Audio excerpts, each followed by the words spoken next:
संभाजी शिवाजी भोसले हूँ। इतिहास मुझे कई नामों से जानता है। छत्रपति संभाजी महाराज, धर्मवीर, मराठों का सिंह, छावा और भी न जाने क्या क्या।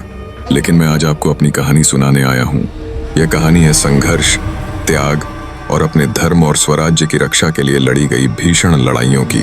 आइए मेरे साथ उस काल की यात्रा पर चलें जहां मैंने अपने जीवन के हर क्षण को अपने राष्ट्र और धर्म के लिए समर्पित कर दिया। मेरे पिता छत्रपति शिवाजी महाराज मराठा साम्राज्य के संस्थापक थे। उन्होंने मुझे बचपन से ही सिखाया कि स्वराज्य का अर्थ केवल सत्ता नहीं बल्कि धर्म और संस्कृति की रक्षा है। मेरी माँ साईबाई मेरे बचपन का सुखमय हिस्सा थीं, लेकिन उनका साया जल्द ही मुझसे छिन गया। पिता की कठोरता और अनुशासन ने मुझे जल्दी ही समझा दिया कि मेरे जीवन का उद्देश्य केवल विलासिता में समय बिताना नहीं है। मैंने संस्कृत, मराठी, फारसी और युद्ध कला में गहरी महारत हासिल की। पिता के साथ बैठकर राज्य की रणनीतियां बनाते हुए मैंने समझा कि शत्रु को हराने के लिए केवल तलवार ही नहीं, मस्तिष्क भी चाहिए। 1680 में जब मेरे पिता का देहांत हुआ, मराठा साम्राज्य एक कठिन दौर से गुजर रहा था। मुझे राजा बनने का अवसर मिला, लेकिन मेरे विरोधियों ने मुझे कमजोर दिखाने की हर संभव कोशिश की। मुझे जेल में कैद करने की साजिशें रची गईं। मेरा सौतेला भाई राजा राम और अन्य सरदारों ने मेरे खिलाफ मोर्चा खोल दिया, पर मैं संभाजी भोसले था। मैंने हर चुनौती को स्वीकार किया और अंततः मराठा साम्राज्य की गद्दी संभाली। मेरा सबसे बड़ा दुश्मन औरंगजेब था। उसका एक ही मकसद था, हिंदवी स्वराज्य को मिटाना और भारत को इस्लामिक राज्य में बदलना। मैंने उसे रोकने की ठान ली। मैंने अपने सैनिकों के साथ औरंगजेब की विशाल सेना को चुनौती दी। यह 1682 का साल था। भीमा नदी के किनारे हमारी और मुगलों की सेना का आमना सामना हुआ।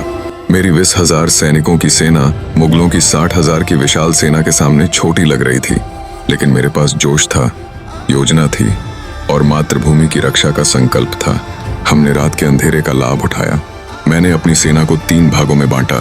पहला हिस्सा सामने से हमला करेगा, दूसरा हिस्सा नदी के किनारे से और तीसरा पीछे से।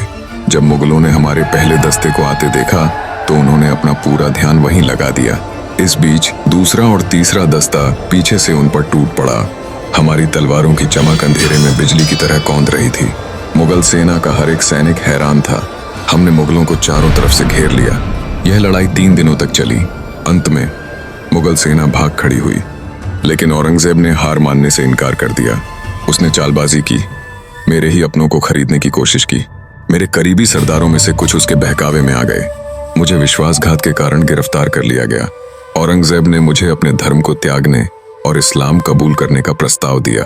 उसने कहा कि अगर मैं इस्लाम स्वीकार कर लूं तो मुझे और मेरे परिवार को छोड़ दिया जाएगा, लेकिन मेरे लिए धर्म और स्वराज्य सबसे ऊपर था। मैंने कहा, यदि मेरा रक्त गिरना पड़े तो गिरे, लेकिन मैं अपने धर्म और स्वराज्य के साथ विश्वासघात नहीं करूंगा। मुझे कैद कर बीजापुर के किले में रखा गया। वहां हर तरफ मुगल सैनिक थे, लेकिन मैं संभाजी भोसले हूं। मैं हथियारों के बिना भी लड़ना जानता हूं। एक रात जब मुझे यातनाओं के लिए बाहर लाया गया, मैंने अवसर का लाभ उठाया। मुझे बांधने वाले सैनिक थोड़ी देर के लिए असावधान हुए। मैंने उनकी तलवार छीन ली। उस क्षण मेरे भीतर मराठा योद्धा जाग उठा। मैंने अकेले उन 10 मुगल सैनिकों को मार गिराया। मेरे आक्रमण से शत्रु सेना में खलबली मच गई, पर मेरी तलवार की चमक अधिक देर तक नहीं टिक पाई। जल्द ही औरंगजेब के सैनिकों ने मुझे चारों तरफ से घेर लिया। मैंने हर बार का जवाब दिया, हर तलवार से लोहा लिया। मेरे शरीर पर गहरे घाव हो रहे थे, लेकिन मेरी आत्मा अडिग थी। जब मैं अंतिम सांस ले रहा था, मेरे चेहरे पर कोई भय नहीं था। मैंने अपनी अंतिम सांस तक लड़ाई की। औरंगजेब के सैनिक मुझे पकड़ने में सफल हुए, लेकिन उन्होंने मेरी ज्वलंत आंखों में मेरा स्वाभिमान देखा।